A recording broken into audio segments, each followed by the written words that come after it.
নমস্কার। আমাদের মিঠুন দা হেল্পলাইন, আমাদের যে এডুকেশন ইউটিউব চ্যানেল এবং আমাদের ফেসবুক পেজ মিঠুন সরকার থেকে আপনাদের সকলকে স্বাগত জানাই।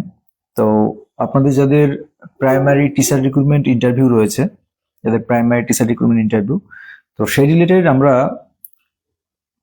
শুধু গুরুত্বপূর্ণই নয়, আশা করছি আজকের ক্লাসটা একটু বড় হবে।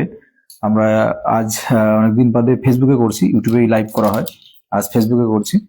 তো আমরা এখন আপনাদের সঙ্গে এই প্রাইমারি টিচার রিক্রুটমেন্ট ইন্টারভিউর জন্য মোস্ট ইম্পর্টেন্ট যে প্রশ্নগুলো আমরা আপনাদের সঙ্গে আলোচনা করব বা ডিসকাস করব, যদি কেউ মন দিয়ে এই প্রশ্নগুলো শুনে যায় এবং উত্তরগুলো জেনে যায়, আমার মনে হয় এখান থেকে নিশ্চিত কমন পাওয়ার সম্ভাবনা থাকবে। মানে ইন্টারভিউ প্রশ্ন তো কমন হয় না, এবং তারপরেও আমার মনে হয় এই প্রশ্নগুলো অবশ্যই তৈরি করে যেতে হবে।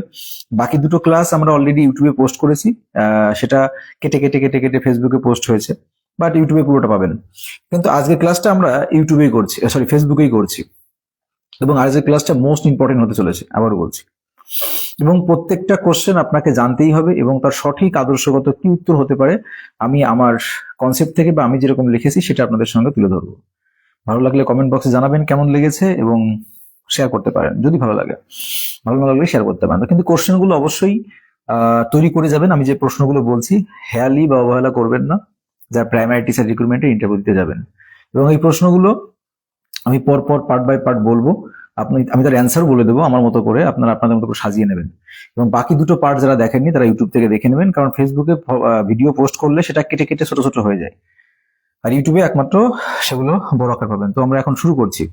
আর আবার বলছি, এখানে বিগত বছরের প্রশ্ন রয়েছে, বিগত বছরে যে সমস্ত ইন্টারভিউ কোশ্চেন ধরা হয়েছিল, এই বছরে ইংলিশ মিডিয়ামে যেগুলো ধরেছে, এছাড়াও আমার নিজের ক্রিয়েটিভিটি দিয়ে, সৃজনশীলতা দিয়ে যে প্রশ্নগুলো তৈরি করেছি বা যেগুলো ধরা হয়, সেগুলো আমরা বিভিন্ন এক্সপার্টিসদের কাছ থেকে সেগুলো আমরা আলোচনা করব। তো চলুন শুরু করছি। দেখুন আজকের ফার্স্ট কোশ্চেন, আবার বলছি প্রচুর কোশ্চেন নিয়ে এসেছি এবং প্রত্যেকটা কোশ্চেন নিয়ে আপনি প্রয়োজনে খাতায় নোট করবেন। প্রচুর কোশ্চেন নিয়ে এসেছি এখানে। ফার্স্ট কোশ্চেন, আর আপনাদের যদি কোনো কোশ্চেন থাকে সেটা লিখতে পারেন, আমি হয়তো শেষে অ্যান্সার দেবো, প্রথমে অ্যান্সার দেবো না, কারণ প্রথমে অ্যান্সার দিলে সব গোলমাল পাকিয়ে যাবে।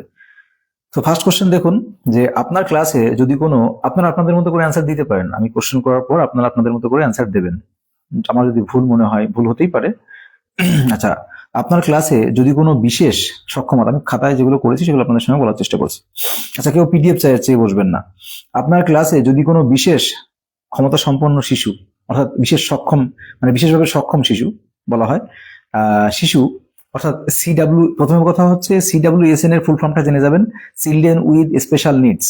এই তাহলে আপনার ক্লাসে যদি কোনো বিশেষ সক্ষমতা সম্পন্ন শিশু থাকে, আপনি তাকে কিভাবে পড়াবেন? এটা মোস্ট ইম্পর্টেন্ট কোশ্চেন। এই কোশ্চেনটা ধরাই হয়, গতবারও ধরা হয়েছিল, এবারও ইংলিশ মিডিয়ামে ধরা হয়েছে, আশা করছি এই যে বাংলা মিডিয়াম শুরু হয়েছে এখানেও ধরা হবে। তাহলে আপনার ক্লাসে যদি বিশেষভাবে সক্ষম, যাকে আমরা বিশেষভাবে সক্ষম শিশু অর্থাৎ CWSN, যেটা চিলড্রেন উইথ স্পেশাল নিডস থাকে, মানে এই ধরনের শিশু থাকে, তাহলে আপনি কিভাবে তাদের পড়াবেন? দেখুন আমি কিভাবে লিখেছি আমি বলছি, আর আবার বলছি আমি যেটা লিখেছি সেটা আমার মন থেকে লিখেছি। আপনারা ইউটিউব জগতের কোথাও এই ধরনের অ্যান্সার পাবেন না, আমি আমার মতো করে লিখেছি, কারোর সঙ্গে মিলবে না, এই জন্যই বলছি। আচ্ছা, প্রথমত আমি তাকে কোনোভাবেই আলাদা অনুভব করতে দেব না। আমি কি লিখেছি? কোনোভাবেই আমি তাকে আলাদা অনুভব করতে দেব না। তাকে ক্লাসের সামনের বেঞ্চে বসাবো। তার জন্য বিশেষ ধরনের শিক্ষণ সামগ্রী যেমন ব্রেইল টাচ বা বড় হরফের বই ব্যবহার করব, এবং তার সহপাঠীদের শেখাবো কিভাবে তাকে সাহায্য করতে হয়। অন্তর্ভুক্তিমূলক শিক্ষা বা মানে ইনক্লুসিভ এডুকেশন বজায় রাখাই হবে আমার মূল লক্ষ্য। বোঝা গেল? আমি আরেকবার বলছি, মোস্ট ইম্পর্টেন্ট কোশ্চেন, বারবার ধরা হয় এই জন্যই বলছি। তাহলে আপনার ক্লাসে যদি বিশেষ ক্ষমতা সম্পন্ন শিশু অর্থাৎ CWSN এই ধরনের শিশু যদি আপনার ক্লাসে থাকে, কিভাবে পড়াবেন? তাহলে প্রথমত তাকে আমি কোনোভাবেই আলাদা অনুভব করতে দেব না। তাকে ক্লাসের সামনের বেঞ্চে বসাবো। তার জন্য বিশেষ ধরনের শিক্ষণ সামগ্রী যেমন ব্রেইল টাচ, ব্রেইল বলতে বুঝতে পারছেন, ব্রেইল টাচ, তারপরে বড় হরফের বই ব্যবহার করব, এবং সহপাঠীদের শেখাবো কিভাবে তাকে সাহায্য করতে হয়। তাহলে অন্তর্ভুক্তিমূলক শিক্ষা বা ইনক্লুসিভ এডুকেশন বজায় রাখাই হবে আমার মূল লক্ষ্য। বোঝা গেল? দারুণ করে লিখেছি। কেমন লাগছে বলবেন কমেন্ট বক্সে, ভালো লাগছে কিনা। আচ্ছা, পরবর্তী প্রশ্ন দেখুন, যদি কোনো অভিভাবক এসে অভিযোগ করে যে তার সন্তান স্কুলে কিছুই শেখে না কিছুই শিখছে না, যদি কোনো অভিভাবক এসে অভিযোগ করে যে তার সন্তান স্কুলে এসে কিছুই শিখছে না, আপনি কি করবেন? আপনি কি করবেন? তাহলে উত্তরটা হবে, আমি যেটা লিখেছি সেটা হচ্ছে, আমি শান্তভাবে তার কথা শুনবো, তারপর ওই শিক্ষার্থীর খাতা এবং প্রগতির পত্র দেখিয়ে তার সাথে আলোচনা করব। বাড়িতে দেখুন, আমি কিন্তু বড় করে বলছি, আমি একটু বড় করে বলছি, কিন্তু আপনারা শর্টে দেখুন, ইন্টারভিউ হলে আপনি লেন্দি করবেন না, শর্টে মেন যেটুকু সেটুকু বলার চেষ্টা করবেন। আমি সুন্দর করে বলছি, আপনি তার মধ্যে থেকে আপনাকে যেটুকু মাথায় থাকে বা যেটুকু নোট করতে পারছেন, যেটুকু ওই মুহূর্তে মনে আসবে সেটুকুই বলবেন, মেন বিষয়টুকু বলবেন। তাহলে আবার বলছি, আচ্ছা খুব উপকৃত হচ্ছে, বাহ, থ্যাংক ইউ সো মাচ। তো যেটা বলছিলাম, যদি কোনো অভিভাবক এসে অভিযোগ করেন যে তার সন্তান স্কুলে কিছুই শিখছে না, তাহলে আপনি কি করবেন? আর এই সমস্ত কোশ্চেন আপনি কোনো পেইড ব্যাচ কোথাও পাবেন না, ঠিক আছে? হাজার হাজার টাকা দিয়েও পেইড ব্যাচে কোথাও পাবেন না। আচ্ছা, আমি শান্তভাবে তার কথা শুনবো, তারপর ওই শিক্ষার্থীর খাতা ও প্রগতির পত্র, মানে প্রগতি বলতে খাতা, যে আপনাদের হলিস্টিক কার্ড রিপোর্ট, সেটা দেখিয়ে তার সাথে আলোচনা করব। বাড়িতে বাচ্চাটির কোনো বিশেষ সমস্যা আছে কিনা তা জানবো, মানে জানতে চেষ্টা করব, এই কথাটা উল্লেখ থাকবে। শিক্ষক অভিভাবক মিলে একটি পরিকল্পনা করব যাতে শিশুটির দুর্বল জায়গাগুলো চিহ্নিত করে উন্নতি করা যায়। বোঝা গেল? আমি তো আস্তে আস্তে বলছি, এই জন্য মনে হচ্ছে কত বড়, কিন্তু না। আমরা কি তাহলে শান্তভাবে তার কথা শুনবো, অভিভাবকের কথা, তারপর শিক্ষার্থীর যে খাতা এবং প্রগতিপত্র সেটা আমরা বিশেষ সেটা আমরা তার সাথে আলোচনা করব। প্রগতিপত্র নিয়ে তাকে দেখাবো এবং আলোচনা করব, এবং বাড়িতে বাচ্চাটির কোনো বিশেষ সমস্যা আছে কিনা তা জানার চেষ্টা করব, এবং শিক্ষক অভিভাবক মিলে একটা বিশেষ পরিকল্পনা করব যাতে শিশুটির দুর্বলতা জায়গাগুলো চিহ্নিত করে উন্নত করা যায়। ক্লিয়ার?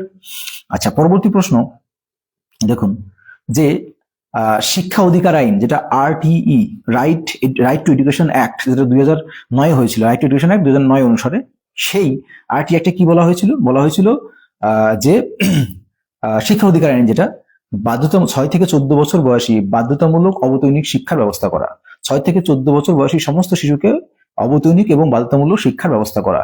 এই যে বলা হয়েছে RTE অ্যাক্টে, এখানে শিক্ষক ছাত্র অনুপাত কত হওয়া উচিত? তাহলে আমরা জানি যে 30:1, তাই না? মানে 30:1, অর্থাৎ 30 জন ছাত্রছাত্রী পিছু একজন শিক্ষক। মনে থাকবে? আমি যেগুলো বলছি খাতায় নোট করবেন, কাজে দেবে, ঠিক আছে? আচ্ছা, এবার চলে আসি পরবর্তী গুরুত্বপূর্ণ কোশ্চেন। বর্তমান শিক্ষা ব্যবস্থায় পিকক মডেল এর গুরুত্ব কি? বর্তমান শিক্ষা ব্যবস্থা, আমাদের পিকক মডেলের বর্তমান আপনার হলিস্টিক রিপোর্ট কার্ড এসছে, কিন্তু প্রশ্নটা হচ্ছে, যদি প্রশ্নটা এরকম হয় যে বর্তমান শিক্ষা ব্যবস্থায় পিকক মডেলের গুরুত্ব কি, বর্তমান শিক্ষা ব্যবস্থায় কি বলবেন? তখন আমরা এরকম ভাবে বলবো, পিকক মডেল মূলত শিক্ষার্থীর সার্বিক মূল্যায়নের পদ্ধতি। ঠিক আছে? তাহলে আমি কি উত্তর হবে, যে পিকক মডেল মূলত শিক্ষার্থীর সার্বিক মূল্যায়নের পদ্ধতি। এর মাধ্যমে শিক্ষার্থীর জ্ঞানমূলক, আবেগীয়, সঞ্চালনমূলক সব দিকের বিকাশ রেকর্ড করা হয়, যাতে মূল্যায়ন প্রক্রিয়াটি শিক্ষার্থীর ভয় না হয়ে আনন্দের কারণ হয়। বোঝা গেল? আমি আরেকবার বলছি, তাহলে বর্তমানে শিক্ষা ব্যবস্থায় পিকক মডেলের মূল গুরুত্ব কি? তাহলে বলবো, পিকক মডেল হলো শিক্ষার্থীর সার্বিক মূল্যায়নের পদ্ধতি। তাহলে এর মাধ্যমে শিক্ষার্থীর জ্ঞানমূলক, আবেগীয়, সঞ্চালনমূলক সব দিকের বিকাশ রেকর্ড করা হয়। সব দিকের, শুধুমাত্র যে পুঁথিগত বিদ্যায় নয়, তার শারীরিক, তার দৈহিক, তার মানসিক, তার সৃজনশীলতা, সব দিকের বিকাশ রেকর্ড করা হয়। তাতে মূল্যায়ন প্রক্রিয়াটি শিক্ষার্থীর কাছে ভয় না হয়ে আনন্দের হয়, যাতে শিক্ষাটা যেন ভয় না হয়ে আনন্দের হয়। এটাই কিন্তু পিকক মডেলের মূল লক্ষ্য বা মূল গুরুত্ব। বোঝা গেল? আশা করছি এরকম করে হয়তো বলেনি, বলতেও পারে, বা ক্লাসটা কেমন লাগছে কমেন্ট করবেন। যদি হয় তাহলে আমি ইউটিউবের পাশাপাশি ফেসবুকেও লাইভ করবো রেগুলার। ইউটিউবেই করা হয়, ফেসবুকে করা হয় না। আচ্ছা, এবার চলে আসি পরবর্তী কোশ্চেন। আধুনিক শিক্ষা ব্যবস্থা এবং সরকারি পোর্টাল। আধুনিক শিক্ষা ব্যবস্থা, বা আমরা যদি সরকারি পোর্টাল প্রশ্ন আসি, প্রশ্নটা হচ্ছে বাংলা শিক্ষা পোর্টাল কি? বাংলার শিক্ষা পোর্টালটা কি? তো বলবেন যে এটি পশ্চিমবঙ্গ সরকারের একটি অনলাইন পোর্টাল, যেখানে প্রতিটি ছাত্রছাত্রীর বিস্তারিত তথ্য, মানে স্টুডেন্ট প্রোফাইল যেটা বলে, ডিজিটাল আকারে সংরক্ষিত থাকে। এর মাধ্যমে শিশুদের ইউনিফর্ম বিতরণ থেকে শুরু করে উপবৃত্তি এবং প্রগতির পত্রের সমস্ত কাজ স্বচ্ছতার সাথে সম্পন্ন করা হয়। এটা হচ্ছে বাংলার পোর্টাল। ক্লিয়ার? আচ্ছা, এবারে পরবর্তী প্রশ্ন দেখুন, যদি আপনাকে ধরে যে আরোহী ইন্ডাকটিভ, তাই না, আরোহী হচ্ছে ইংলিশে আপনারা মনে রাখবেন। দেখা গেলো তারা অনেকেই আছে, দেখুন আমরা সকলেই বেশিরভাগ শিক্ষার্থীরাই কিন্তু কিছু মনে করবেন না, ডিএড বিএড প্রফেশনাল ডিগ্রি গুলো বেশিরভাগই ফাঁকি দিয়ে করা হয়, তাই না, ফাঁকি দিয়ে করে, সবাই ফাঁকি দেয় না, বেশিরভাগ শিক্ষার্থীরা ফাঁকি দিয়ে করে। এবার এই যে আমরা যারা চাইল্ড প্যাডাগোজির পার্টটা ভালো করে পড়িনি তাদের কিন্তু একটু সমস্যা হতে পারে যদি এখান থেকে প্রশ্ন ডিপলি করে বসে। আচ্ছা, সকলেই জানেন, তারপরেও আমি বলে দিচ্ছি। আচ্ছা, আরোহী যেটা হচ্ছে ইন্ডাকটিভ, আর একটা হচ্ছিল অবরোহী যেটা হচ্ছে ডিডাকটিভ। তাহলে এই যে পদ্ধতির মধ্যে কোনটি প্রাথমিক স্তরের শ্রেয়? আপনাকে কিন্তু এই ধরনের আমি যে প্রশ্নগুলো আজকে আলোচনা করব, প্রশ্নগুলো মন দিয়ে অবশ্যই দেখে যাবেন, দেখবেন এমন হতে পারে যে এখান থেকে কমন পেয়ে গেছেন। আর ক্লাসটা কেমন হচ্ছে কমেন্ট বক্সে জানাবেন। সেই মতো আবার বলছি, যদি আপনাদের ভালো রেসপন্স পাই, যদি ভালো কমেন্ট আসে, তাহলে আমি আবার কন্টিনিউ করবো ইউটিউবের মতো ফেসবুক। আচ্ছা, তাহলে পরবর্তী কোশ্চেন কি ছিল? আরোহী অবরোহী পদ্ধতির মধ্যে কোনটি প্রাথমিক স্তরের জন্য শ্রেয়, মানে সবচেয়ে বেস্ট, আরোহী না অবরোহী, বা ইন্ডাকটিভ না ডিডাকটিভ? তাহলে ইন্ডাকটিভ হচ্ছে আরোহী আর ডিডাকটিভ হচ্ছে অবরোহী। ইন্ডাকটিভ আরোহী আর ডিডাকটিভ হলো অবরোহী। তাহলে এই দুটো পদ্ধতির মধ্যে কোন পদ্ধতিটা প্রাথমিক শিক্ষার্থীদের শেখানোর জন্য শ্রেয়, মানে বেস্ট, শ্রেষ্ঠ? তাহলে বলবো প্রাথমিক স্তরে আরোহী পদ্ধতি সব থেকে ভালো। আচ্ছা, কেন ভালো সেটাও বলছি। তাহলে প্রাথমিক স্তরে আরোহী পদ্ধতি সবচেয়ে ভালো, মনে থাকবে। আবার মনে বলে বলছি, প্রাথমিক স্তরে আরোহী পদ্ধতি সবচেয়ে ভালো। এই পদ্ধতিতে প্রথমে শিশুদের সামনে উদাহরণ তুলে ধরা হয়। এই আরোহী পদ্ধতি যেটা ইন্ডাকটিভ মেথড বা ইন্ডাকটিভ সিস্টেম বলে, ইন্ডাকটিভ মেথডই বলছি, আরোহী পদ্ধতি। তাহলে ইন্ডাকটিভ মেথডের মাধ্যমে কি হয়, এটাই শিশুদের কাছে সবচেয়ে শ্রেয় বা সবচেয়ে শ্রেষ্ঠ পদ্ধতি। কারণ এই পদ্ধতির মাধ্যমে শিশুদের সামনে, আমি যেটা লিখেছি, শিশুদের সামনে উদাহরণ তুলে ধরা হয় এবং এবং পরে সাধারণ নিয়মে পৌঁছানো যায়। অর্থাৎ প্রথমে উদাহরণ দেওয়া হয় যে দেখো এরকম এরকম, তাহলে এরকম হলে এরকম হবে। তাহলে প্রথমে উদাহরণ দেওয়া হয়, তারপরে আমরা উদাহরণ দিয়ে তারপর সাধারণ নিয়মে পৌঁছাই। যেমন আমি যদি একটা উদাহরণ দিই যে আম, জাম, কাঁঠাল, এগুলো কি? সব এগুলো ফল। তাহলে উদাহরণ দিয়ে কিন্তু ফলের সংজ্ঞা দিলাম। তাহলে আম, জাম, আমি কিন্তু প্রথমে উদাহরণ দিলাম, উদাহরণ দিয়ে তারপরে বললাম এগুলোকে ফল বলে। অর্থাৎ প্রথমে উদাহরণ দেওয়া হবে, তারপর আমরা চূড়ান্ত পর্যায়ে পৌঁছাবো। সেটা হচ্ছে আরোহী পদ্ধতি, যেটাকে বলছে ইন্ডাকটিভ। আর ডিডাকটিভটা কি? ডিডাকটিভ হচ্ছে অবরোহী, অর্থাৎ সূত্র দিয়ে, যেমন আমরা অঙ্ক করি, বীজগণিতের অঙ্ক, সূত্র এটা হবে, সূত্র দিয়ে তারপরে আমরা সেটাকে ইয়ে করি। ক্লিয়ার? I think clear. আচ্ছা, তারপর পরবর্তী কোশ্চেন দেখুন। আচ্ছা, কোনো রেসপন্স নেই, ভালো লাগছে না নাকি? আচ্ছা, তারপর পরবর্তী প্রশ্ন, শ্রেণীকক্ষে ব্যবস্থাপনা এবং টিচিং মেথড। আচ্ছা, এবার চলে আসি, জ্যামিতি মানে জিওমেট্রি শেখানোর সময় আপনি কি ধরনের মূর্ত উপকরণ ব্যবহার করবেন? জ্যামিতি শেখানোর সময় আপনি কি ধরনের মূর্ত উপকরণ ব্যবহার করবেন? আবার বলছি, জ্যামিতি শেখানোর সময় আপনি কি ধরনের মূর্ত উপকরণ ব্যবহার করবেন? Most important question. তাহলে কি হবে? জ্যামিতি শেখানোর সময় আপনি কি ধরনের মূর্ত উপকরণ ব্যবহার করবেন? তাহলে কি বলবেন যে শিশুদের জ্যামিতির আকার বোঝাতে আমি তাদের হাতের কাছে থাকা জিনিসপত্র ব্যবহার করব। তাহলে শিশুদের জ্যামিতির আকার শেখানোর জন্য আমি তাদের হাতের কাছে থাকা জিনিসপত্র ব্যবহার করব। যেমন লুডুর ছক্কা নিয়ে ঘনক, বই নিয়ে আয়ত ঘন, ফুটবল নিয়ে গোলক। এই যে তাদের আশেপাশে যেগুলো থাকে, বই থাকে, তাহলে বই দিয়ে তাদের যে নিত্য ব্যবহারযোগ্য জিনিস, সেগুলো দেখেই কিন্তু আমরা তাদের বোঝানোর চেষ্টা করব যে জ্যামিতির আকারগুলো। বোঝা গেল? তাহলে এরকম ভাবে কিন্তু আমরা বোঝা। তাহলে প্রশ্ন যদি করে যে জ্যামিতি মানে জিওমেট্রি শিশুদের কাছে আপনি সেটাকে মূর্ত উপকরণ কিভাবে করবেন বা কিভাবে বোঝাবেন, তাহলে আমি এভাবে বলতে পারি যে শিশুদের জ্যামিতিক আকার বোঝাতে আমি তাদের হাতের কাছে থাকা জিনিস ব্যবহার করব। যেমন লুডুর ছক্কা দিয়ে ঘনক, বই দিয়ে আয়ত ঘন, ফুটবল দিয়ে গোলক এবং চোঙাকৃতি জলের বোতল দিয়ে সিলিন্ডার বোঝাবো। এতে তারা জ্যামিতির প্রতি যে ভীতি, জ্যামিতিটা যে কঠিন, যে ভয়, সেই ভয়টা কিন্তু তাদের মধ্যে কাটিয়ে উঠতে পারবে এবং তাদের আমি কাটিয়ে উঠাতে পারবো। ক্লিয়ার? আচ্ছা, পরবর্তী কোশ্চেন। আমি আপনাদের যে প্রশ্নগুলো করছি সেগুলো মোস্ট ইম্পর্টেন্ট কোশ্চেন, এবং এই কোশ্চেনগুলো কিন্তু বিগততেও ধরা হয়েছিল, আবারও ধরা হচ্ছে, আবারও ধরা হবে। এগুলোই ধরা হবে, ঠিক আছে? এগুলোই কিন্তু ধরা হবে। আবার বলছি, আপনাদের রেসপন্স না পেলে আমি এখনই বেরিয়ে যাব, ঠিক আছে? আমি ইউটিউবে যাব, কারণ সেখানে রেসপন্স পাওয়া যায়, কিন্তু আপনাদের এখানে কোনো রেসপন্স নেই। আচ্ছা, চলুন পরবর্তী কোশ্চেন, আর দুটো চারটে কোশ্চেন করে বেরিয়ে যেতে হলে ইউটিউবে যাব। আচ্ছা, নেক্সট, যে রবীন্দ্রনাথ ঠাকুরের সহজ পাঠ কেন পড়ানো হয়? রবীন্দ্রনাথ ঠাকুরের সহজ পাঠ কেন পড়ানো হয়? এবং বিদ্যাসাগরের বর্ণ পরিচয় কেন নয়? ভালো কোশ্চেন। যদি আপনাকে ধরা হয় ইন্টারভিউয়ে, রবীন্দ্রনাথ ঠাকুরের সহজ পাঠ কেন পড়ানো হয়? বিদ্যাসাগরের বর্ণ পরিচয় নয় কেন? কি বলবেন? ধরুন আপনাদের যাদের ঝাড়গ্রাম, আপনাদের কি কি দিয়েছে, ঝাড়গ্রাম দিয়েছে, জলপাইগুড়ি দিয়েছে, তাহলে যদি আপনাকে যদি এই প্রশ্নটা করে, কি উত্তর দেবেন? বলুন, কি উত্তর দেবেন? কি উত্তর দেবেন বলুন দেখি? এতদিন তো মোটামুটি 28-29 জন রয়েছেন। যদি আপনাকে প্রশ্ন করে যে আপনি তো সহজ পাঠ আমাদের ক্লাস 1-এও আছে, 2-তেও আছে, তাহলে রবীন্দ্রনাথ ঠাকুরের সহজ পাঠ কেন পড়ানো হয়? বিদ্যাসাগরের বর্ণ পরিচয় নয় কেন? বলো দেখি কে কি উত্তর দেবে। বলো বলো বলো। কারো কাছে কোনো উত্তর নেই? না সবাই সবাই শুধু শুনছো? আমি তো বুঝতে পারছি না। একজন শুধু কি তাসমিম নেহার শুধু লিখেছো যে খুব উপকৃত হলাম। বাকিরা কোথায়? বাকিরা কোশ্চেনের অ্যান্সারটা দাও। হয় মানে কিছু তো বলবে, কমেন্ট তো কিছু করবে, জানা নেই নাকি কিছু তো বলবে, কিছুই তো বলছো না, কোনো রেসপন্স নেই।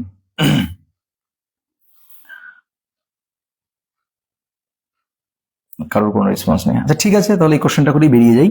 আচ্ছা তো চলো দেখো, প্রশ্নটা হচ্ছে, প্রশ্নের অ্যান্সারটা আমি বলে দিই যে রবীন্দ্রনাথ ঠাকুরের সহজ পাঠ কেন পড়ানো হয় আর বিদ্যাসাগরের বর্ণ পরিচয় কেন নয়, যদি এই কোশ্চেনটা করে তাহলে আমি কিরকম উত্তর দেবো? যে বর্ণ পরিচয় হলো বর্ণমালার সঙ্গে পরিচয়ের ভিত্তি।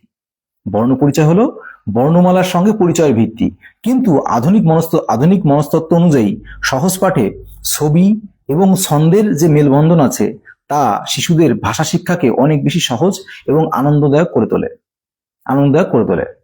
সহজ পাঠে মানে কি তোমাদের কি কমেন্ট করতে বা করতে লজ্জা করছে? আমি বুঝতে পারছি না কি কাহিনী, কি যাও। আচ্ছা তো কোথায় ছিলাম? গুলিয়ে ফেললাম আবার।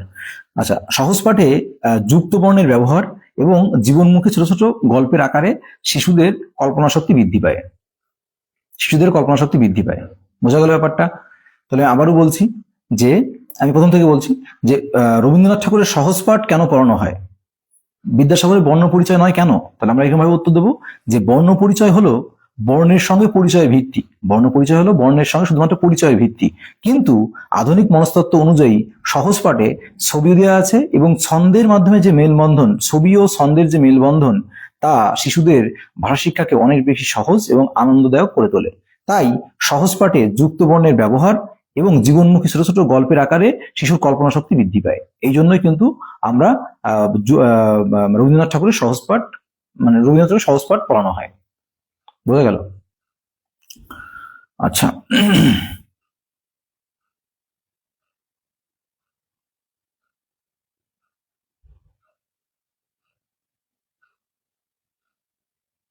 আচ্ছা, পরবর্তী প্রশ্ন বলে বংশগতি অর্থাৎ হেরিডিটি, বংশগতি নাকি পরিবেশ শিশুর বিকাশে কোনটি বেশি গুরুত্বপূর্ণ?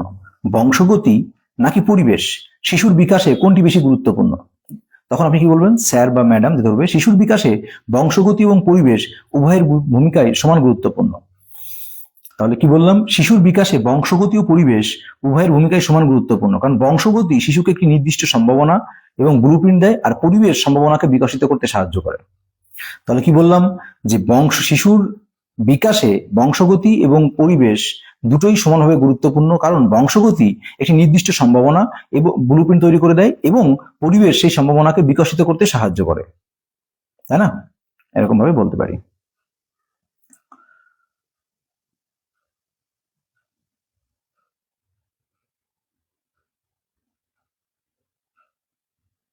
আচ্ছা, আপনাকে যদি বলে যে K2 মেথড কি জানেন? K2 মেথড কি? নোন টু আননোন, অর্থাৎ জানা থেকে অজানায় যাওয়া। হচ্ছে K2 মেথড। বোঝা গেল? জানা থেকে অজানায় যাওয়া হলো K2 মেথড। ঠিক আছে।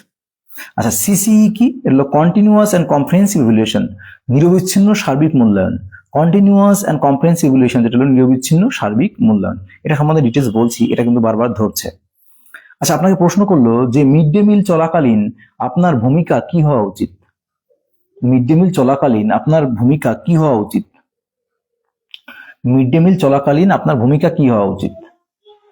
তাহলে শিক্ষক হিসাবে মিড ডে মিল কি ভূমিকা হওয়া উচিত? তাহলে মিড ডে মিল চলাকালীন আপনার ভূমিকা কি হওয়া উচিত? তাহলে আমি বলবো, শিক্ষক হিসাবে আমার কাজ হবে রান্নার জায়গাটি পরিষ্কার কিনা দেখা, শিশুরা খাওয়ার আগে হাত ধুয়েছে কিনা সেটা নিশ্চিত করা, এবং সবাই সুশৃঙ্খল পুষ্টিকর খাবার পাচ্ছে কিনা সেদিকে তদারকি করা। বোঝা গেল? আবারও বলছি, মিড ডে মিল চলাকালীন আপনার শিক্ষক হিসেবে কি ভূমিকা, মানে আপনার ভূমিকা কি বা আপনার কি করা উচিত? তাহলে আমি বলবো যে শিক্ষক হিসেবে আমার কাজ হবে রান্নার জায়গাটি পরিষ্কার পরিষ্কার পরিচ্ছন্ন কিনা সেটা দেখা, এবং শিশুর যে খাওয়ার আগে হাত ধুচ্ছে কিনা সেটা নিশ্চিত করা, এবং খাবার সুশৃঙ্খলভাবে পুষ্টিকর খাবার দেওয়া হচ্ছে কিনা সেটাও কিন্তু তদারকি করা। আপনি এর সঙ্গে আরো কিছু যোগ করতে পারবেন, আমার কাছে যেটা মনে হলো সেগুলো বললাম। যদি দেখেন যে কোনো শিশু ক্লাসে একদম কথা বলছে না, কি করবেন? যদি দেখেন কোনো শিশু ক্লাসে একদম কথা বলছে না, তখন আপনি কি করবেন? তাহলে কি হবে? আমি তার কাছে গিয়ে মাথায় হাত বুলিয়ে বন্ধুত্বপূর্ণ আচরণ করব। আমি তার কাছে গিয়ে তার মাথায় হাত বুলিয়ে আদরের সহিত তার সঙ্গে বন্ধুত্বপূর্ণ আচরণ করব। হয়তো সে ভয় পাচ্ছে বা তার বাড়িতে কোনো সমস্যা আছে। তাকে সরাসরি পড়ার প্রশ্ন না ধরে তার ভালো লাগার বিষয় কি জানতে চাইবো। যেমন সে কি খেতে ভালোবাসে, সে কি খেলা করে, এগুলো কিন্তু ধীরে ধীরে তার সঙ্গে মেশার চেষ্টা করব এবং তার দুর্বলতাকে কাটানোর চেষ্টা করব, এরকম ভাবে বলতে পারি। আচ্ছা, পরবর্তী প্রশ্ন যে জয়ফুল লার্নিং বলতে আপনি কি বোঝেন? প্রাথমিক শিক্ষায় প্রাইমারি টিচার রিক্রুটমেন্টে জয়ফুল লার্নিং বলতে আপনি কি বোঝেন? অর্থাৎ যেটাকে বাংলায় বলছি আনন্দদায়ক শিক্ষা দান বলতে কি বোঝেন?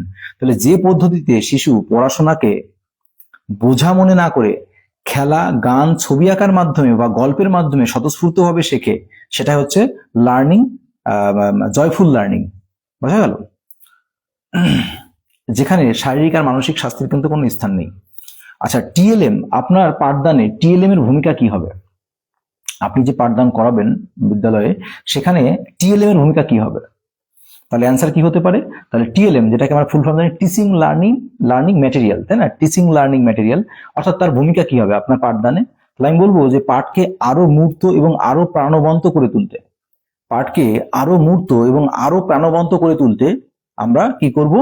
আমরা বিভিন্ন চার্ট, মডেল, গ্লোব এগুলো ব্যবহার করে শিশু দ্রুত শেখানো যায় এবং বিষয়টি যাতে মনে রাখতে পারে, আমরা সেই ব্যবস্থা করবো, তাই না? এটা। আচ্ছা, পরবর্তী কোশ্চেন, আপনাকে প্রশ্ন করলো যুক্তবর্ণ শেখাতে সমস্যা হলে কি করবেন? আপনি যখন ক্লাসে যুক্তবর্ণ শেখাচ্ছেন, সমস্যা হলে আপনি কি করবেন? যুক্তবর্ণ শেখাতে সমস্যা হলে কি করবেন? তাহলে আমি বলবো যে আমি ব্ল্যাকবোর্ডে আমি যুক্তবর্ণটিকে ভেঙে দেখাবো। যেমন বিজ্ঞান শব্দের ইঙয় গয় হলো বর্গের জ এবং ইঙ। এটি দেখানোর জন্য আমি রঙিন চক ব্যবহার করতে পারি তাদেরকে মনে রাখার জন্য, তাই না? এরকম ভাবে বলতে হবে।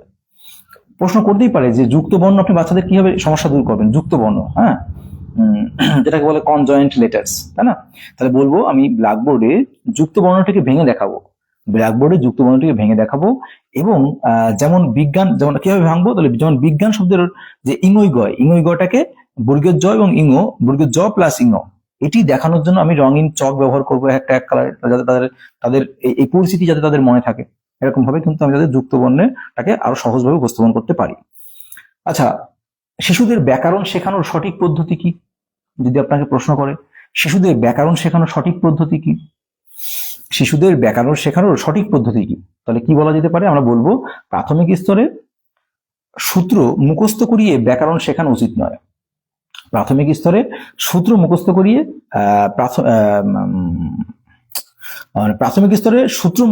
ব্যাকরণ শেখানো উচিত নয়। একে আরোহী পদ্ধতি বলে, তাই না? আমরা জানি যে আরোহী পদ্ধতি বলে। তো আমরা কি করব? আগে প্রচুর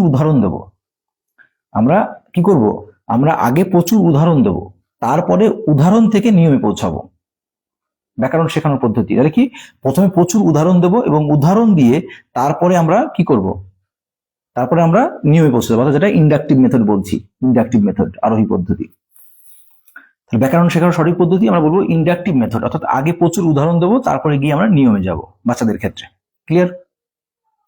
তারপর দেখুন, একটা প্রশ্ন বারবার ধরা হয় যে স্থানীয় মান, যেটাকে প্লেস ভ্যালু, ইংলিশে বলি প্লেস ভ্যালু, শেখানোর গুরুত্ব কি? আপনি বাচ্চাদের যে স্থানীয় মান অর্থাৎ প্লেস ভ্যালু, বা আপনাদের একটা হচ্ছে প্লেস ভ্যালু, একটা হচ্ছে ফেস ভ্যালু, তাই না? একটা হলো প্লেস ভ্যালু, একটা হলো ফেস ভ্যালু, বাংলায় বলছি একটা হচ্ছে স্থানীয় মান, একটা হলো পরম মান। তাহলে এগুলো শেখানোর গুরুত্বটা কি? What is the importance of learning? এর শেখানোর গুরুত্বটা কি? তাহলে আমি বলবো যে স্থানীয় মান না জানলে শিশু বড় সংখ্যার যোগ বিয়োগ গুণ করতে পারবে না। যদি স্থানীয় মান কোনটা বলুন তো? আমি যদি বলি, আচ্ছা আপনারা কমেন্ট করুন তো, কি জানি কমেন্ট কেন কমেন্ট হচ্ছে না, কি করছেন না আমি জানি না। আমি যদি বলি 425 সাতের স্থানীয় মান কত? সরি, 425 4-এর স্থানীয় মান 725 বললাম, 425 4-এর স্থানীয় মান কত? কেউ বলতে পারবেন? 425 4-এর স্থানীয় মান।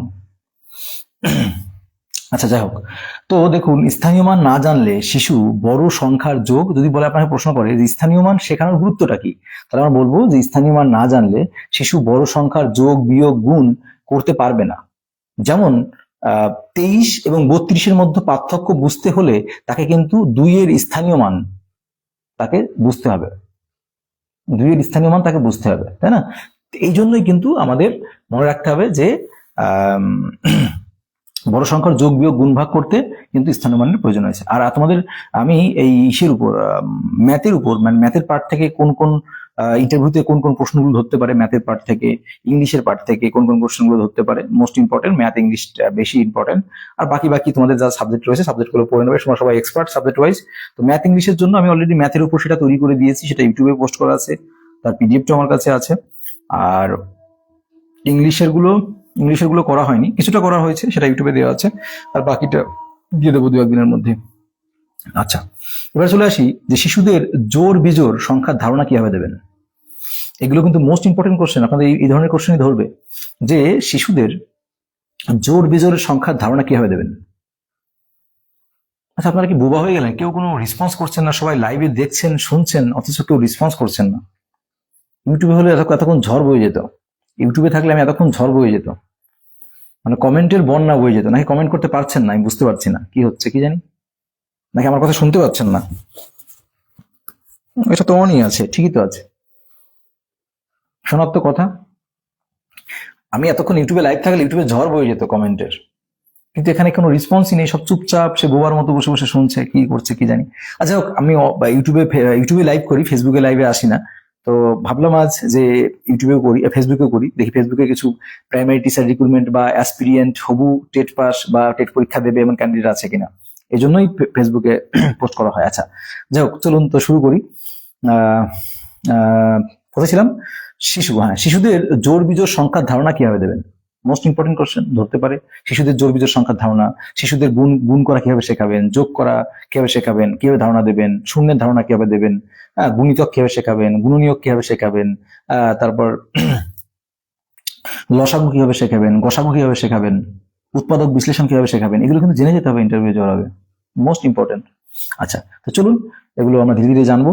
আমাদের ইউটিউব চ্যানেল ফলো করে রাখবেন, যারা মিঠুন দা হেল্পলাইন ইউটিউব চ্যানেল আছে, মিঠুন দা হেল্পলাইন দিয়ে সেখানে কিন্তু রেগুলার এগুলো পোস্ট করা হয়। ফেসবুকে মাঝে মাঝে আসা হয়, সেগুলো মানে ফেসবুকে কি হয়, ইউটিউবে হওয়ার পর সেগুলোই আমরা ফেসবুকে পরে কেটে কেটে কেটে কেটে কেটে কেটে পোস্ট করা হয়। তো আজকে হলো আমি ফেসবুকে একটু লাইভ করি, কিন্তু কারোর কোনো রেসপন্স নেই। আচ্ছা, তো চলুন পরবর্তী কোশ্চেন, যে শিশুদের জোড় বিজোড় সংখ্যার ধারণা কিভাবে দেবেন।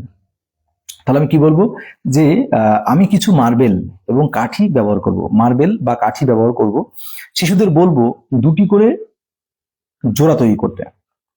মানে আমি কি করব, আমি নিজের মতো করে লিখেছি, আমি যে শিশুদের বলবো যে কিছু মার্বেল বা কাঠি ব্যবহার করব। এবার শিশুদের বলবো, যদি আমি মার্বেলের কথা বলি, শিশুদের বলবো যে 2টি করে জোড়া তৈরি করতে, যে ক্ষেত্রে একটি কাঠি একা রয়ে যাবে সেটি বিজোড় হবে, আর যে ক্ষেত্রে জোড়া থাকবে, মানে আর যে ক্ষেত্রে সব কাঠি জোড়া পাবে সেটি জোড় সংখ্যা বলবো। মানে যেখানে একটা কাঠি থাকবে সেটা আমরা বিজোড় বলবো, আর যেখানে জোড়া কাঠি থাকবে সেগুলোকে আমরা জোড় সংখ্যা বলবো। এরকম ভাবে কিন্তু আমরা জোড় বিজোড়ের ধারণা দিতে পারি। আমার মতো করে বললাম যেটা হয়েছিল। আচ্ছা, এবার চলে আসি চতুর্থ পঞ্চম শ্রেণীর পরিবেশ বইটির নাম কি? না, জানেন সকলে, এটা আমাদের পরিবেশ, তাই না? আচ্ছা, এতে কি কি পড়ানো হয়? বলবো, এতে পরিবেশের পাশাপাশি ইতিহাস, ভূগোল এবং সাধারণ বিজ্ঞানের প্রাথমিক ধারণাগুলো এই গল্পের মাধ্যমে দেওয়া হয়েছে। ঠিক আছে, এগুলো মনে রাখতে হবে। আচ্ছা, এবার কিন্তু ভালো করেই তোমরা বা আপনারা জানেন যে এবারে ইন্টারভিউ কিন্তু যথেষ্ট টাফ হচ্ছে, কারণ তারা তাদের ইচ্ছা মতো টপিক দিচ্ছে, সেখান থেকে ডেমো করতে হচ্ছে। এই জন্য অন্তত ক্লাস 1 থেকে 5 পর্যন্ত যে ক্লাসগুলো রয়েছে প্রত্যেকটা ক্লাস আমাদের কিন্তু খুব সুন্দর করে মোটামুটি একটু পড়ে যেতে হবে। যাদের একটা কনসেপ্ট নিয়ে যেতে হবে, যাতে আমরা যেখান থেকে প্রশ্ন আসুক না কেন পারি। আচ্ছা, পরবর্তী প্রশ্ন, সহজ পাঠ। অর্থাৎ সহজ পাঠ হলো প্রথম ভাগ আর দ্বিতীয় ভাগ। ক্লাস 1-এ প্রথম ভাগ, ক্লাস 2-তে দ্বিতীয় ভাগ। সহজ পাঠ কার লেখা, এর বিশেষত্ব কি? এটা তো ইন্টারভিউ দিতে যাবেন আর এই কোশ্চেন জেনে যাবেন না, এটা তো হতে পারে না। ইন্টারভিউ দিতে যাবেন আর এই কোশ্চেন জেনে যাবেন না, এটা তো হতে পারে না। সহজ পাঠ কার লেখা? সকলেই জানেন সহজ পাঠ কার লেখা। আমরা জানি সহজ পাঠ বিশ্বকবি আমাদের রবীন্দ্রনাথ ঠাকুরের লেখা। প্রশ্নটা হচ্ছে এর বিশেষত্ব কি, বা এই যে সহজ পাঠের যে ছবিগুলো, যে অলংকারগুলো, এগুলো কোন শিল্পী এঁকেছেন? সেটা হলো নন্দলাল বসু, সেটাও আমরা জানি। প্রশ্ন বিশেষত্ব কি? আমি বললাম এর বিশেষত্ব হলো এটি সহজ এবং ছন্দময় ভাষায়, ভাষার মাধ্যমে শিশুদের ভাষার শিক্ষার হাতেখড়ি দেয়। এই বইটির অলংকার করেছেন শিল্পী হচ্ছে নন্দলাল বসু, মানে বিভিন্ন যে অঙ্কন যা কিছু রয়েছে সেগুলো কিন্তু নন্দলাল বসুর, হ্যাঁ, অলংকারগুলো যিনি দিয়েছেন। আর বইটি লেখাকার রবীন্দ্রনাথ ঠাকুরের। তাহলে অলংকার বা বিশেষত্ব কি? যে এই বইয়ে খুব সহজ এবং ছন্দময় ভাষায় শিশুদের ভাষার শিক্ষা হাতেখড়ি দেওয়া হয়, হাতেখড়ি হয়, দেওয়া হয় না, হাতেখড়ি হয়, এরকম ভাবে বলতে পারি। আচ্ছা, প্রথম ও দ্বিতীয় শ্রেণীতে আমার বই কেন পড়ানো হয়? প্রথম ও দ্বিতীয় শ্রেণীতে আমার বই কেন পড়ানো হয়? বল দেখি, প্রথম ও দ্বিতীয় শ্রেণীতে আমার বই কেন পড়ানো হয়? তাহলে আমি বলবো প্রথম ও দ্বিতীয় শ্রেণীতে শিশুদের উপর বইয়ের বোঝা কমানোর জন্য। প্রথম ও দ্বিতীয় শ্রেণীতে শিশুদের উপর বইয়ের বোঝা কমানোর জন্য, বিষয়গুলোর মধ্যে সংযোগ স্থাপনের জন্য, সমন্বিত পাঠ, মানে সবকিছু একসঙ্গে সমন্বয় করে, যেটাকে বলা হচ্ছে ইন্টিগ্রেটেড লার্নিং না? আচ্ছা, চালু করা হয়েছে। এখানে বাংলা, ইংরাজি, গণিত আলাদা আলাদা বই হিসাবে না থেকে একটি বইয়ের মধ্যে গল্পের ছলে সবকিছু সুন্দর করে সাজানো আছে। তাহলে এই জন্যই কিন্তু আমার বইটা, মানে প্রথম আর দ্বিতীয় শ্রেণীতে আমার বই কেন? কারণ আমরা বলবো, যদি শর্টে বলি তাহলে বলবো যে প্রথম ও দ্বিতীয় শ্রেণীর বইয়ের বোঝা কমানোর জন্য এক, আর 2 নম্বর বিষয়গুলোর সংযোগ স্থাপনের জন্য, সমন্বিত করার জন্য চালু করা হয়েছে, যেখানে বাংলা, ইংরাজি, গণিত একসঙ্গে, হ্যাঁ, আলাদা আলাদা না করে একসঙ্গে সুন্দর করে পরপর গল্পের ছলে সাজানো হয়েছে, এই জন্য। আচ্ছা, কন্টিনিউ করবো না এখানে শেষ করবো? বলো, কন্টিনিউ করবো না এখানে শেষ করবো? লজ্জা করছে কথা বলতে নাকি বুঝতে পারছি না।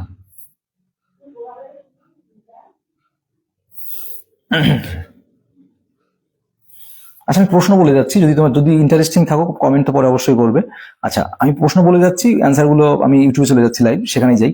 আচ্ছা, প্রশ্নগুলো বলে যাচ্ছি, অ্যান্সার গুলো তোমরা পরে নিজের মতো তৈরি করে নিও, কারণ তোমাদের কোনো রেসপন্স নেই বলে আমি বেরিয়ে যাবো। আচ্ছা, মিড ডে মিলে রান্নার সময় কোনো দুর্ঘটনা ঘটলে আপনি প্রাথমিক দায়িত্ব কি?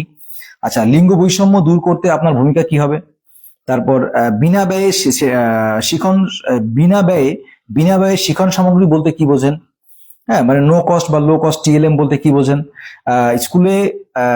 স্কুলের পরিকাঠামো খুব খারাপ হয়, আপনি কি করবেন? মানে ঘর ভাঙা, বেঞ্চ নেই, তাহলে আপনি কি করবেন? তারপর প্রাক প্রাথমিক এবং প্রথম শ্রেণীতে গল্প বলা এর গুরুত্ব কি? তারপর অ্যাক্টিভ লার্নিং, হ্যাঁ, সক্রিয় শিক্ষণ কি বা অ্যাক্টিভ লার্নিং কি? শিশুদের মধ্যে পরিবেশ সচেতনতা কিভাবে গড়ে তুলবেন? শিক্ষণমূলক ভ্রমণ বা এডুকেশনাল এক্সকারশন কেন প্রয়োজন? তারপর প্রথম ও দ্বিতীয় শ্রেণী শিশুদের বর্ণ বা অক্ষর চেনার সহজ উপায় কি? প্রথম ও দ্বিতীয় শ্রেণী শিশুদের মধ্যে বর্ণ বা অক্ষর চেনার সহজ উপায় কি? তারপর বিকাশমূলক বৈষম্য কি, একজন শিক্ষক হিসাবে কিভাবে দেখ সামলাবেন? আচ্ছা, তারপর প্রশ্নগুলো বলছি, কারণ আপনাদের রেসপন্স নেই বলে শুধু প্রশ্নগুলো বলে আমি চলে যাচ্ছি ইউটিউবে, ওখানে সরাসরি আমরা ওখানে লাইভ করব। আচ্ছা, তারপরে প্রথম শ্রেণীর ছাত্ররা যদি ক্লাসে বিশৃঙ্খলা করে তখন আপনি কি করবেন? প্রথম শ্রেণীর ক্লাসে, এটা তো বললাম, প্রথম শ্রেণীর ক্লাসে গিয়ে প্রথম দিন শিক্ষক হিসেবে আপনি ক্লাসে গিয়ে কি করবেন, কি করবেন না? আচ্ছা, তারপর সামাজিক পরিবেশ এবং প্রাকৃতিক পরিবেশ কি? তারপর জীব ও জড়ের মধ্যে পার্থক্য তৃতীয় শ্রেণীর শিশুকে কি করে বোঝাবেন? জীব ও জড়ের পার্থক্য শিশুকে কি করে বোঝাবেন? ভগ্নাংশ কিভাবে বোঝাবেন? শূন্য ধারণা কিভাবে দেবেন? স্থানীয় মান ও প্রকৃত মান কি? তারপর চন্দ্রবিন্দু যুক্ত বলতে শব্দ, চন্দ্রবিন্দু যুক্ত শব্দ বলতে বলতে পারবেন? বিসর্গ বা চন্দ্রবিন্দু যুক্ত শব্দ বলতে পারবেন? বিসর্গ চন্দ্রবিন্দু দিয়ে যুক্ত শব্দ বলতে পারবেন? যুক্ত বর্ণ কিভাবে শেখাবেন? এগুলো। বিনামূল্যে পাঠ্য বই ছাড়া সরকার আর কি কি কি দেয়? বিনামূল্যে সহজ পাঠ, বিনামূল্যে পাঠ্য বই ছাড়া সরকার আর কি দেয়? সহজ পাঠ বইটির অলঙ্করণ কি কি করেছেন? সহজ পাঠ বইটির মানে অলঙ্করণ কি করেছেন, মানে কে করেছেন বলেছি একটু আগেই। আচ্ছা, প্রথম, তারপরে সমন্বিত পাঠ কি, মানে ইন্টিগ্রেটেড লার্নিং কি ধরতে পারে? আচ্ছা, তারপর প্রথম শ্রেণীর বইগুলোর নাম, দ্বিতীয় শ্রেণীর বইগুলোর নাম, তৃতীয় শ্রেণীর বইগুলোর নাম, চতুর্থ শ্রেণীর বইগুলোর নাম, পঞ্চম শ্রেণীর বইগুলোর নাম। ঠিক আছে। আচ্ছা, মিড ডে মিলের যেটা বললাম। আচ্ছা, তো আজকের মতো ক্লাসটা এখানে শেষ করছি, কারণ তোমাদের রেসপন্স নেই। দেখো, রেসপন্স না থাকলে আমি ক্লাস করাবো না, আমি ইউটিউবে করবো। তো যাই হোক, আজকে প্রচুর কোশ্চেন করলাম, ঠিক আছে, প্রচুর কোশ্চেন করেছি। তো এই কোশ্চেন গুলো মোস্ট ইম্পর্টেন্ট, আরো প্রচুর কোশ্চেন রয়েছে যেগুলো আমরা পরবর্তীতে হয়তো ইউটিউবে করবো, সেখান থেকে হয়তো পরবর্তীতে একদিন না একদিন পাবে ফেসবুকে। Tata, bye bye.